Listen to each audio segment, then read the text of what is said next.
24వ తారీఖు సెప్టెంబర్ నెల 2024వ సంవత్సరం. ఈరోజు దేవుని వాగ్దానము 2వ తెస్సలోనికైలకు 3వ అధ్యాయము 3వ వచనము. ప్రభువు నమ్మదగినవాడు, ఆయన మిమ్మును స్థిరపరిచి దుష్టత్వము నుండి కాపాడును. సహోదరి సహోదరులారా, ప్రభువు ఎంతో నమ్మదగిన దేవుడు.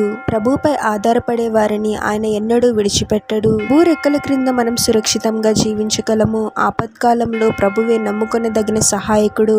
ఈ లోకంలో మనకన్నా ధనవంతులు, ఆరోగ్యంగా ఉన్నవారు మనకన్నా ముందుగా వెళ్ళిపోయారు. ఈరోజు మనం సజీవంగా ఉన్నాము అంటే అది కేవలం ప్రభు యొక్క కృప. మన చుట్టుప్రక్కల ఎన్ని కీడులు జరుగుతూ ఉన్నప్పటికీ ప్రభువే మనల్ని కాపాడుతూ ఉన్నాడు. దుష్టుడు అంటే అపవాది మనల్ని శారీరకముగా, మానసికంగా హాని చేయాలి అని, కొన్ని సందర్భాలలో మన ప్రాణాలను తీసివేయాలని ప్రయత్నిస్తూ ఉంటాడు. మనల్ని పాపం వైపు నడిపిస్తూ దేవునికి దూరం అవ్వాలి అని ఎన్నో ప్రయత్నాలు చేస్తూ ఉంటాడు. అయితే ప్రభువు నమ్మదగిన దేవుడు. ఎప్పుడైతే మనము ప్రభుని రక్షకునిగా అంగీకరించి ప్రభు పట్ల భయభక్తులుగా జీవితాన్ని జీవిస్తామో, ప్రభువే మనల్ని అన్ని రకాల అపవాది క్రియల నుండి కాపాడుతాడు, మనల్ని భద్రపరుస్తాడు. ప్రార్థన.